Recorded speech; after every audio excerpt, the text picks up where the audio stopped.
Kaya po ni-report ni Mark Bacalalad na yung isang namatay, naging dalawa na po ang namatay at may isa pong sugatan ngayon. Dito po sa pagsabog dyan sa isang pagawaan po ng balat baril sa Marikina City kahapon. Tayo po yung makikipag-ugnayan ngayon kay Police Colonel Geoffrey Fernandez, Chief of Police ng Marikina City Police Station. Colonel Fernandez, magandang umaga po, Colonel. Magandang umaga po sir at sa ating mga tagapakinig. Opo, nakakalungkot po ito nangyari dyan sa inyo. At ito pala yung pangalawa na po. Noong Pebrero 2024 ay nangyari na po yung pagsabog. At nasunog din yan yung parehong pagawaan na yan. Ngayon po, this time po, ano po ba yung masasabi natin na talagang naging sanhi po nung pagsabog na yan, Colonel Fernandez?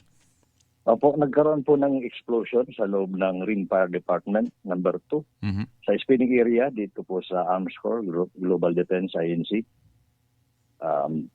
Kahapon po ng 2:15 p.m. at nai-report po ito sa atin bandang alas 2:58 ng hapon. Opo. So, ito pong dalawang ito, tatlo no? Tatlo lang po ba sila doon sa loob po? At anong parte po Opo. anong parte po nung paggawaan po sila nandoon? At doon nagumpisa yung pagsabog. Opo, doon sa spinning area, 3 po yung reported sa atin na naging biktima. Oho. Nagtamo po sila ng iba't ibang pinsala sa parte ng kanilang katawan. Oho. At yun nga po, nakakalungkot na balita, 2 po yung naiulat na biniwian ng buhay. Oho. Meron daw silang binuksan na kahon. Ano po yung binuksan nilang kahon na yun? At yun na ba talaga po ang dahilan ng pagsabog po, Colonel? Ayun po, according po sa ating investigator, doon po sa nakabalot po yun ng cloth. Mhm. Then, accordingly pagbukas, yun may sumabog. At ngayon po, ngayong araw ay babalikan po natin yung CCTV Mhm. para makita po yung tunay na pangyayari. Opo. Pagkatapos po nung pagsabog, nagkaroon po ba ng sunog na, Colonel? Ayun po, mapapansin doon sa kisame may kulay itim, pero po wala naman apoy na nailulos, may usok siya na nakita. Oho. Meron ho ba kayong nakikita rito na kapabayaan sa parte po ng kumpanya, Colonel? Ayun po, patuloy po ang masusunod nating investigation na ginagawa upang matukoy ang talagang naging sanhi ng pagsabog. Mhm. Wala As kayong of now po, we are still conducting investigation, and we can give you information as soon as we gather pieces of evidence. Oho. Pero yung pong paggawaan na yan, gaano ba kalaki po yung paggawaan na yan ng Arms Corps, Colonel? Dati na po ako ditong nakapasok ng 2018 na malaki po ito. Malaki. At sa labas may firing range. May firing. Pero confined lang sa isang lugar po yung pagsabog. Hindi na po ito Opo. hindi na po ito nakadamay pa doon sa iba. Opo, doon isang area siya. Oho.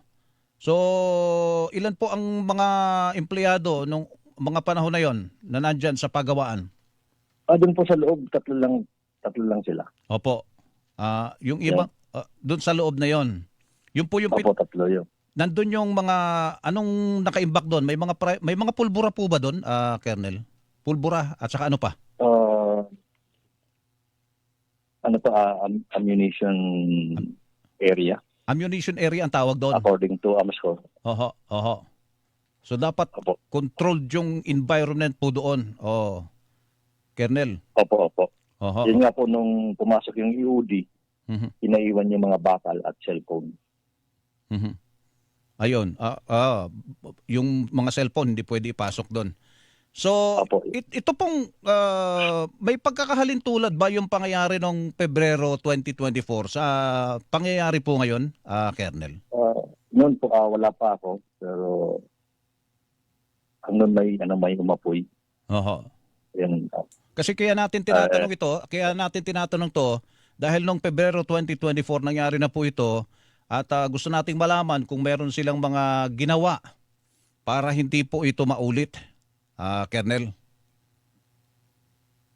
Opo, i-check po natin to. At Oo. base sa kanila sa AMSCOR ay sumusunod sila sa mga safety protocols and international Standard. standard. Oo. Yung paligid po nitong paggawaan na ito, may mga bahay daw po dyan, Colonel. Ano naman siya sa pinakaloob ng compound Mhm. ng AMSCOR. Malayo doon sa mga hilera ng mga bahay. Wala po akong sa loob mismo kasi siya. Oho, nasa loob. Wala naman mga Opo. bahay kami So- napansin. Colonel, sa ngayon po, suspendido po ang operation ng paggawaan ng Arms Corps ngayon? Yun po ang aming check pero parang doon lang sa banda yun yung ay nangyari. Oh, yung So- yung ibang empleyado po pumapasok pa rin? Kasi kahapon po may lumalabas pa rin ng mga empleyado, nandun pa rin ng mga Opo. Pero mga empleyado nila. pero di ho ba yan ay na dapat nasa jurisdiction na po ng police? O yan, suko, nakikita namin dito dahil may pangyayari. May nangyari po na aksidente na katulad niyan. So, Opo, doon po sa yung ibang empleyado po pumapasok pa rin ba sa pagkakaalam po ninyo? yun po kahapon nandun ako. Sa ngayon? Colonel? Napansin ko po na doon sa area na yun, sa perimeter, security na lang nang nandun. Okay. Yung mga security nila, wala na pong Opo. nagtatrabaho. Opo. Kasi ano na yan parang crime scene na po yan Colonel. Opo. At tinurno namin at hindi namin pinapagalaw. At ito'y babalikan ulit dahil nga doon sa CCTV na accordingly sabi sa AMSCOR ay wala yung IT nila. Kaya babalikan ngayong araw. At saka yung mga ebidensya baka magalaw pa po. Dapat ma-preserve po yun Colonel. Ano po? Opo, ganun po. Opo, sige po. Colonel, salamat po sa paliwanag ninyo ngayong umaga. Nakakalungkot. Ano po lagay ng isang sugatan? Kasi dalawa na yung namatay. Ano pong lagay ng isang sugatan?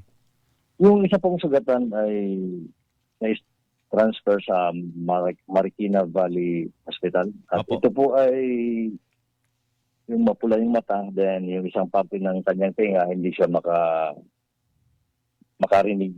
Mhm. So, pag tinatanong, sinusulat na lang and sinusulat rin niya yung sagot niya. Opo, sige po. Colonel, salamat po. Stable naman siya. Opo, Siya buti yung naman po. conscious siya. Opo, Nung itinakbo yung dalawa ay unconscious, siya yung conscious. opo. Yan po. Sige po. Colonel, salamat po at kami po muling makipag-ugnayan. Susubaybayan po namin ang pangyayaring ito. Salamat po. Good morning po. Opo, anytime, mabuhay po kayo. Opo, sige po. Police Colonel Geoffrey Fernandez, ng Chief ng Marikina City Police. Ang kinikilingan, walang pinoprotektahan.